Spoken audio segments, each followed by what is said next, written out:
Mejor hablar en M24. La semana pasada vencieron las resoluciones de los consejos de salarios adoptadas en 2020 con duración de 1 año. En breve se reunirá el Consejo Superior Tripartito en el marco de la apertura de la 9ª ronda de negociación colectiva. El sector empleador entiende que un aumento salarial podría llevar a la pérdida de empleo y pide un nuevo periodo puente. El PIT-CNT se opone a dicha propuesta y asegura que se deben instalar los consejos de salarios y empezar a recuperar el salario real. Mientras tanto, el ministro de Trabajo y Seguridad Social, Pablo Mieres, afirma que espera una ronda que sea lo más normal posible y anuncia que el Poder Ejecutivo dará sus lineamientos. ¿Cuáles son las perspectivas para esta nueva ronda? ¿Podrán acordar el movimiento sindical y los sectores patronales? ¿Quién logrará imponer más condiciones? Para saberlo, mejor hablar con Juan Manuel Rodríguez, especialista en relaciones laborales. Recién dije abogado y me equivoqué, es economista, ganador también el año pasado del Premio a las Letras del MEC en la categoría Ensayos sobre Ciencias Sociales por su libro La Revolución Tecnológica, el fin del trabajo. Muy buenos días, Juan Manuel, gracias por estar con nosotros. Muy buenos días a todos ustedes y el gusto es mío. El gobierno muestra cierto optimismo, respecto a la recuperación de la economía. En esta rendición de cuentas mantuvo la perspectiva de un crecimiento del PBI del 3,5% para este año. Menciona también que para ello el crecimiento de las exportaciones y de las inversiones son los aspectos principales. ¿Alcanzan estos datos, según su criterio, para una recuperación económica que impacte en el empleo?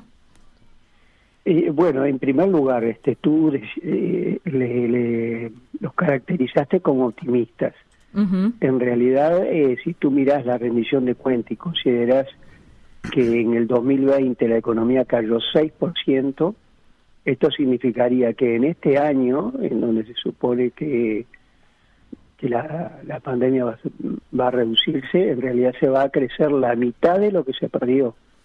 Y en el otro año, si se mantienen esas expectativas, entonces recién estaríamos en un nivel similar al 19. Uh-huh. Es decir, son optimistas, yo diría que son realistas, pero no dan un panorama económico como para pensar que va a haber una recuperación significativa. Claro. Por otro lado, uh-huh, hay una regla que funciona tanto cuando la economía tiene un salto positivo como cuando tiene un salto negativo, y es que el empleo no tiene como una especie de rezago. Es decir, el empleo acompaña la tendencia general del funcionamiento de la economía y el nivel de actividad económica, pero con retraso. Es decir, ubicándose en una empresa. Si una empresa empieza a tener problemas, baja las ventas o tiene problemas para supongamos tener un nivel de producción o de venta normal, lo primero que hace no es desocupar de gente, es mandar gente al seguro de paro. Entendámonos que además si está en seguro de paro no por causa del despido, sigue siendo ocupado, ¿no? Pero ¿por qué lo hace esto? ¿Por qué no desocupa? Porque si luego retoma el nivel de actividad ante esa situación negativa, recapacitar trabajadores, volver a tener los equipos de trabajo, todo es un costo y tiene consecuencias negativas hasta que se logra. Entonces, en realidad, lo que ocurre es que cae la economía, pero el empleo no cae enseguida, cae después. Lo mismo pasa cuando se retoma el nivel de actividad económica. El nivel de empleo también se va a retomar con el tiempo, pero de forma más lenta. Bien. Entonces, sí.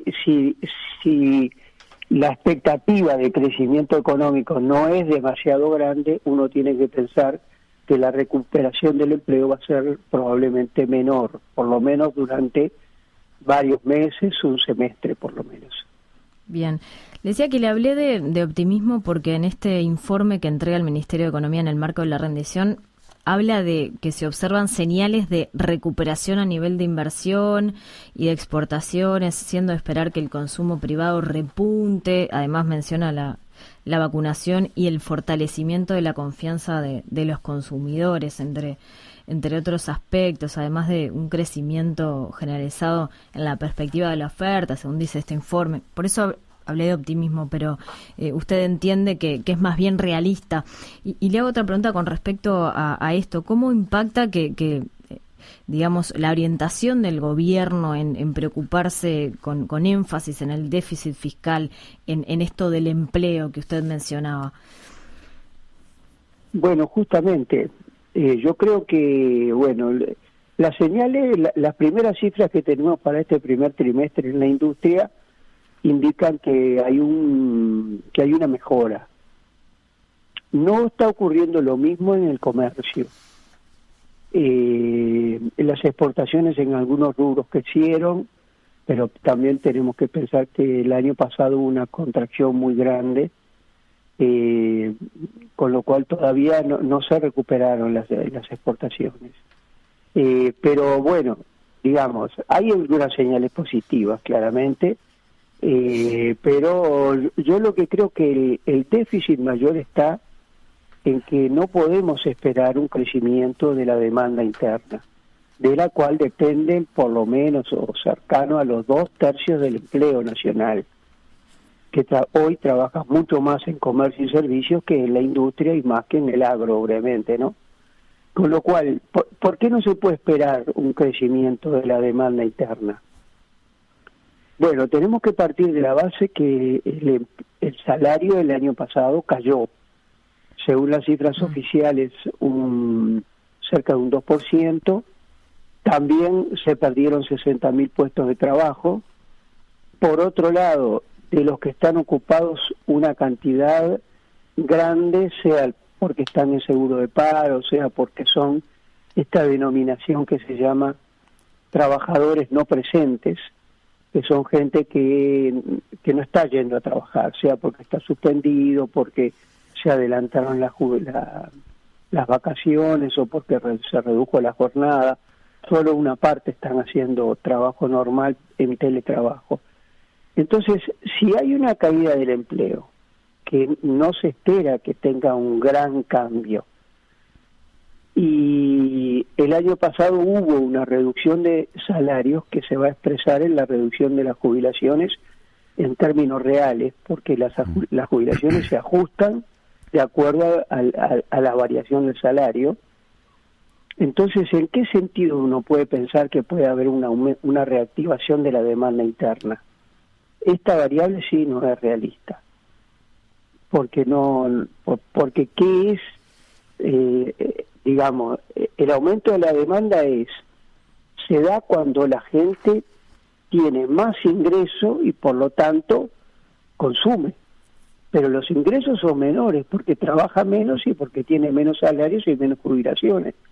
Entonces yo creo que esta expectativa sí no es realista. Ajá, y afecta nada menos que a 2/3 de la actividad, según lo que usted nos decía. En cuanto a trabajadores, exacto, sin duda. Pensemos la cantidad de pasivos, ¿no? En función de este comentario que hace, y ya que estamos en la semana de la reunión del Consejo Superior Tripartito, que es de alguna manera el primer paso hacia la ronda de negociación colectiva novena prevista para este año, que abarca a una parte importantísima de la gente que trabaja en este país. Dos preguntas en una. ¿Qué valor le da o qué importancia le da al anuncio del ministro de Trabajo y Seguridad Social, Pablo Mieres, de hace algunos días, si no me equivoco, de la semana pasada, cuando dijo que el gobierno va a presentar pautas, algo que en su momento se había puesto en duda? Y en segundo término, ¿qué espera de esas pautas? Bueno, que presente pautas, digamos, recoge lo que es la tradición de muchos años, ¿no? O sea, pautas se presentaron después de en la apertura democrática, entre el 1985 y el 91 hubo pautas. Después dejaron de haber pautas entre 1992 y 2004, no hubo pautas. No hubo consejos de salarios en ese periodo. Casi no hubo a nivel sectorial, hubo algunos de empresas, pero por eso cayó la negociación colectiva, precisamente, ¿no? Porque no se convocaban los consejos de salarios.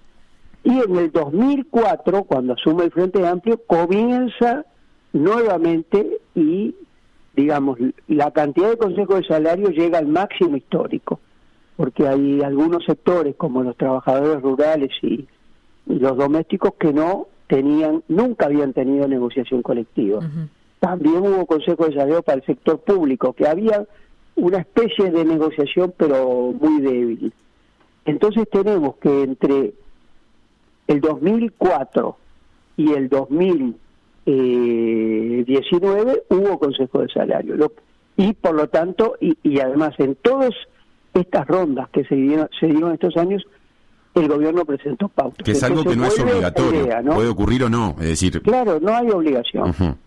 O sea, la ley que hay en Uruguay sigue siendo la ley de 1943, retocada, cambiada, pero sigue siendo la ley de 1943. En ese entonces aparecen los consejos de salario. O sea, se puede decir que es la tradición de las relaciones laborales en el Uruguay. Solo se dejaron de citar durante 1968, o sea, un poco, pero cuando empieza con las medidas prontas de seguridad, que sea antecedentes de la dictadura, digamos, 3 años antes, y durante el periodo de dictadura. Ahora, Juan Manuel, después siempre, sí, salvo en los 90. ¿Qué peso tiene la pauta entonces en la negociación que se abre? Es decir, técnicamente, ¿qué implica eso que el gobierno va a volver a hacer, que usted ha dicho se ha hecho prácticamente siempre? Y bueno, ¿y qué se puede esperar de esas pautas en función de estas orientaciones del gobierno y también de la situación, por ejemplo, del consumo de la que antes nos habló? Bueno, la pauta es una especie de orientación o de una propuesta básica de un convenio colectivo. Es decir, cuando se abre la negociación, o sea, se convoca, van los delegados del Ministerio de Trabajo por el Poder Ejecutivo, van los empresarios y van los trabajadores, el Poder Ejecutivo, al proponer las pautas, está proponiendo un convenio salarial tipo, uh-huh, que las partes acuerdan con él, acuerdan en parte o están totalmente en desacuerdo, y pueden hacer el acuerdo final que se logre, si es que se logra, porque el Consejo de Salario puede no tener resolución. Puede ser igual a las pautas o puede ser distinto, pero es una base, es decir, ayuda a la negociación, si es que recoge alguno de los aspectos que piensan los actores. Siempre el acuerdo tiene 3 votos, con lo cual si las pautas no recogen ningún voto, bueno, probablemente se negocie otra cosa y las pautas sean descartadas. Normalmente no ocurre, las pautas son consideradas. Ese es el aporte. Uh-huh. El problema que hay es que en este momento empresarios y trabajadores están en posturas muy diferentes en términos de qué es lo que esperan para los próximos, bueno, pongámosle un año. No se sabe, este es otro tema en discusión, si hay que hacer un convenio largo o un convenio corto. Bueno, eso le iba a preguntar, ¿cuál es su posición? Porque también se habló, sobre todo desde el gobierno y sectores empresariales, de establecer periodos puente en algunos de los sectores que están más afectados, ¿no? Que están más complicados. ¿A usted le parece viable esta opción? El convenio puente es un convenio muy sencillito. ¿En qué sentido? Dice, ahora va a haber un aumento salarial de tanto. En tal otro momento, otro convenio o un ajuste o un correctivo y nada más. Es decir, es un convenio que se escribe en una frase o en 2. Uh-huh. Y no tiene ninguno de los componentes que normalmente tienen los convenios, que a veces tienen 20 páginas. Pero tiene la virtud, por eso se le denomina puente. No es realmente una negociación, sino un acuerdo básico de los aspectos centrales para la evolución del salario. Uh-huh. Y además es en un plazo menor, ¿verdad? Puede ser menor o puede ser mayor. El del año pasado fue 1 año. No es un convenio corto. Lo que pasa es que en Uruguay han habido negociaciones hasta de 2, 3 y hasta 5 años. Claro. En ese sentido, los convenios suelen ser más largos, pero tampoco no es lo normal que sean tan largos. Yo diría que el periodo normal medio son 2 años. Pero si es un convenio puente con muchas incertidumbres, lo razonable que sea corto. ¿Y cómo impactaría en los salarios que hubiera, como lo solicitan las cámaras empresariales, al parecer, una predominancia de acuerdos basados en esa lógica de periodo puente, también en esta novena ronda? Bueno, claramente, yo creo que los empresarios están pidiendo un convenio puente similar al anterior, en donde no solamente, o sea, no hubo aumento de salarios nominales, lo cual significa que como la inflación siguió creciendo, los salarios reales cayeron en forma significativa. Lo que pasó el año pasado, que no va a pasar en este año, es que como los convenios que se habían firmado antes vencieron, o sea, terminaron de regir en junio del 2020, normalmente al final del convenio se establecen cláusulas que se llaman de recuperación o de compensación de cosas, supongamos. Si en el periodo del convenio hubo un aumento de la inflación no esperado, entonces hay una recuperación, que es la diferencia entre la inflación y el aumento salarial que hubo en el convenio. Y eso siempre significa un aumento de 2-3%. Esto no es lo que dice el convenio puente, pero es lo que corresponde porque el convenio anterior tiene vigencia legal también. Entonces los aumentos fueron, el aumento del salario real fue mayor que lo que establecía el convenio, dije el salario real, tendría que haber dicho el salario nominal. Uh-huh. Incluyó algunas partidas que correspondían a los convenios que estaban terminando. Que venían de antes. Exactamente. Por eso, según la pauta, si se hubiera aplicado 100% la pauta, el salario hubiera caído un 4%. Como no se aplicó la pauta, sino que se aplicó la pauta además de los aumentos que venían del convenio anterior, cayeron 1,9%. Uh-huh. Entonces ahora el escenario es más complejo. Esto no va a pasar en este año, porque este convenio no establece ninguno de estos aspectos. El convenio puente firmado el año pasado. Entonces ahora los aumentos salariales del salario en pesos, o sea, lo que se llama el salario nominal, va a ser exactamente lo que establezca el convenio puente.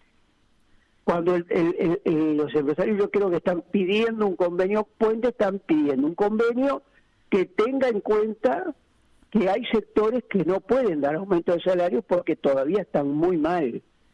Porque el convenio puente es igual para todos. Bueno, uno podría teóricamente decir que pueden haber varios convenios puentes según la situación del sector, que yo creo que esto es lo que un poco se deduce de algunas cosas que dijo el ministro. Claro. Es complicado de aplicar esto, pero es posible de hacerlo. Con lo cual habría un convenio puente para los sectores que están muy mal, supongamos el turismo, restaurantes, o sea, los que no recuperaron nivel de actividad y todavía están trabajando mucho menos que antes de la pandemia, entonces esos tendrían aumento cero. Podría haber un sector que tomémosle alguna variable, por ejemplo, los afiliados al BPS, que es una indicación de la cantidad de empleo, eventualmente si hay cifras de crecimiento de las ventas, que no la hay para todos los sectores. Bien, estos podrían tener eventualmente un aumento chico y bueno, podría teóricamente establecer una recuperación si hay muchas diferencias al final del periodo del convenio puente. Me estoy poniendo en la piel del ministro, pensando de cómo podría llegar a ser un convenio puente que no desconociera totalmente lo que está planteando el movimiento sindical, que ya tuvo en los trabajadores un costo importante, tanto en los 60.000 puestos de trabajo que se perdieron, como en el hecho de que su salario real cayó, de acuerdo a las cifras oficiales, ¿no? Los empresarios, o el sector empresarial quiero decir, cuando defienden esta idea, lógicamente hacen mención a algunos aspectos que usted mencionó, que usted recién enumeró, sectores que están en mala situación, y dicen, esto es para defender los puestos de trabajo, es decir, si nos obligan a aumentar los salarios se van a perder puestos de trabajo. ¿Cómo observa usted este discurso? Es un discurso que tiene un componente de realidad. Tenemos que admitirlo. ¿Cuál es el componente de la realidad? El hecho de que dentro de una empresa que tiene unos ingresos que cayeron sustancialmente porque la economía bajó mucho su nivel de actividad y el empleo cayó, es decir, es cierto que ellos tienen cuando digo ellos estoy pensando ellos ubicados como empresarios. El problema que existe es que hay otras ópticas que también son razonables. Y es que si todos razonaran de la misma manera, todos los empresarios, pongámosle este caso, entonces no habría un crecimiento salarial tomado los salarios, no como el salario de la empresa, sino como la cantidad de ingresos que tienen los trabajadores y los pasivos en el conjunto de la economía. Y si esto pasa, no hay demanda. Entonces, es cierto que no van a tener más costos, pero tampoco van a tener más ingresos. Con lo cual, el empleo no se va a recuperar. ¿Se entiende? Se entiende. Esta última es una visión macro. La primera es una visión micro. Las dos tienen sentido. Pero si no hay una forma de inyectar dinero para que la gente compre en la economía, el empleo no va a aumentar. Por eso en todos los países esta crisis se está resolviendo inyectando dinero regalado a la gente. Se le regala a la gente dinero. Normalmente esto lo hace el Estado, pero bueno, está claro que este gobierno ya ha dicho que no lo va a hacer. Entonces, pero cuando yo digo que todo el mundo, estoy diciendo todo el mundo. No hay nadie que esté tratando de resolver en la crisis con un enfoque micro. Por eso es que Estados Unidos le da más de $1.000 a la gente. ¿Para qué? Para que compre. Le da también subsidios a los microempresarios para que si tienen costos tengan a su vez una contrapartida de ingreso con la que la pueden financiar. Y bueno, y así sucesivamente. Pero siempre con un enfoque de ver que si no se recupera la demanda interna, no va a aumentar el empleo y tampoco va a aumentar ni los ingresos de los empresarios ni de los trabajadores. Bien. Juan Manuel Rodríguez, ¿nos aguarda? ¿Hacemos una breve pausa y seguimos ahondando en estos asuntos? Perfecto. Muy bien, gracias.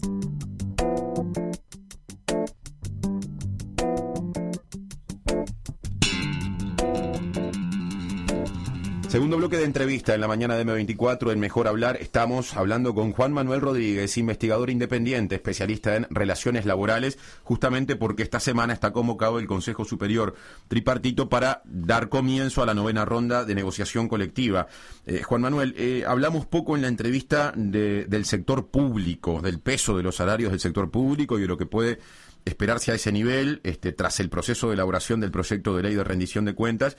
Los sindicatos públicos, en particular los nucleados en COFE, manifestaron una visión crítica de las perspectivas salariales del sector a futuro, haciendo hincapié en que existe un compromiso de recuperación a partir del año que viene, pero al presentar la iniciativa ante el Parlamento, la ministra de Economía y Finanzas, de alguna manera, tratando de contrarrestar esas desconfianzas, hablamos de Azucena Arbeleche, dijo que en cumplimiento del artículo 4 de la ley de presupuesto aprobada el año pasado, la rendición de cuentas incluye componentes de recuperación salarial para los funcionarios públicos a partir del año 2022.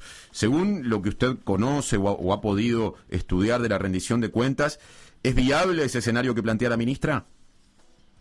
La ministra, o sea, tanto la rendición de cuentas como las declaraciones de la ministra, como lo que fue la discusión del convenio Puente el año pasado, toda la recuperación, primero, se admite que el salario público cae. Primera cosa que bueno, que es un aspecto positivo que facilita las discusiones porque se parte por lo menos del mismo diagnóstico. El salario cayó el año pasado y va a caer seguramente este año también. El problema es que si bien se habla de que se va a recuperar, no hay precisión ni de cuándo va a empezar, ni de qué forma va a tener. Es decir, esto sí es raro en la negociación colectiva, porque un convenio colectivo no es una manifestación de voluntad. Hay una manifestación de voluntad o un acuerdo conceptual, pero luego hay una fórmula, porque el salario real se calcula mediante una fórmula. Y si uno dice, el salario real cayó 2%, y entonces para concretar la recuperación de esa caída tiene que decir, bueno, entonces en tal fecha precisa el salario va a aumentar de acuerdo a este cociente. Por ejemplo, aumento de la inflación menos el aumento que hubo en el salario, si lo hubo. O otro, la mitad de eso. Entonces se empieza a recuperar por la mitad. Pero siempre, lamentablemente, un convenio termina siendo una fórmula, porque si no, se transforma en un factor de conflictividad, porque uno lo puede interpretar de una manera y otro de otra. En cambio, si uno hace una fórmula que se basa en las variables, son los números que calcula el Instituto Nacional de Estadística, ahí no hay nadie que se equivoque.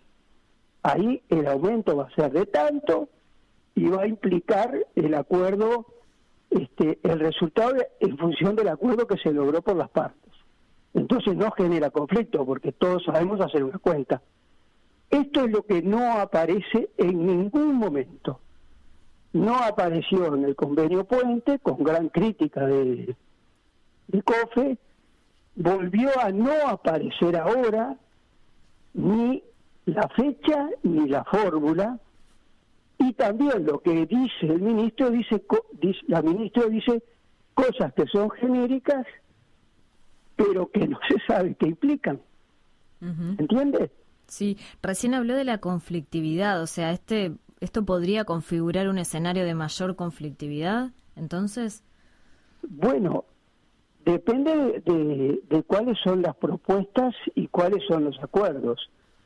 Yo creo que si en este periodo, desde que está este gobierno, no hay conflictividad, es solamente porque la situación sanitaria no lo permite.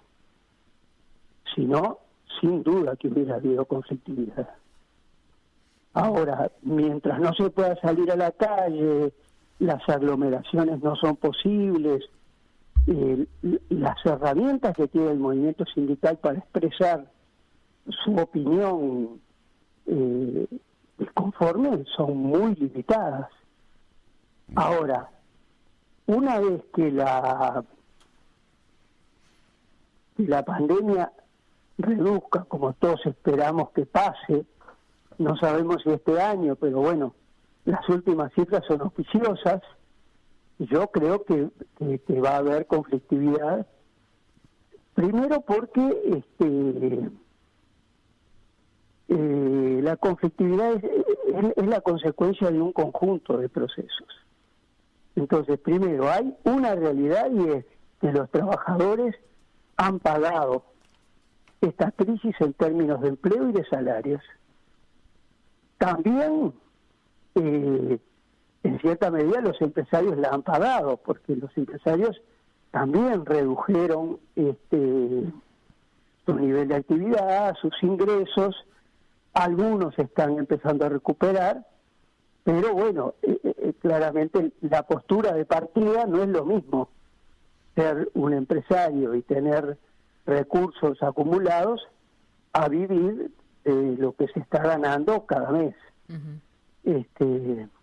Pero aparte de este hecho, que es un hecho objetivo, hay otros hechos, que es el nivel de diálogo, de confianza que se genera entre las partes.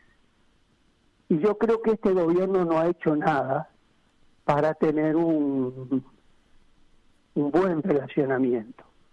El presidente ha dicho que él siempre está abierto al diálogo, que él ha hecho reuniones con el PIT-CNT cuando se las han pedido, se ha reunido con sindicatos, y esto es cierto, Pero reunión no es lo mismo que diálogo, ni es lo mismo que negociación. Para todo se necesita reunirse, pero una reunión simplemente es juntarse, cada uno decir lo que se piensa, y luego, en todas las oportunidades, el gobierno no se dio absolutamente ninguno de los aspectos que le solicitó el movimiento sindical. Juan Manuel, ya nos dijo que por lo menos hasta que no haya una fórmula que no aparece en el proyecto de ley de rendición de cuentas que establezca la manera de recuperar salario a nivel público, usted no es optimista, o por lo menos entiende que los dichos de la ministra no tienen un sustento que permita afirmar que se va a ir hacia allí. Entonces, pensando en el sector público, ¿qué incidencia tiene la evolución del salario público en el índice de salarios, teniendo en cuenta que a su vez ese índice de salario después condiciona, por ejemplo, las jubilaciones, y volviendo a aquello de la importancia de esto en el consumo? Es un poco menos de la mitad, pero tiene un peso importante, sin duda. Con lo cual las jubilaciones van a caer en términos reales, inobjetablemente.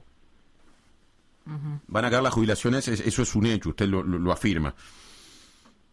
Y bueno, lo estoy afirmando a partir de lo que se dijo hasta ahora.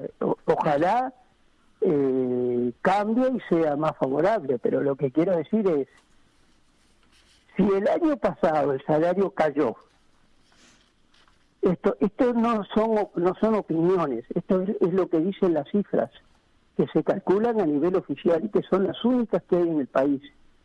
No hay dos institutos que calculan la evolución del salario real, porque es muy complicado, o sea, requiere tener una institución como el Instituto Nacional de Estadística.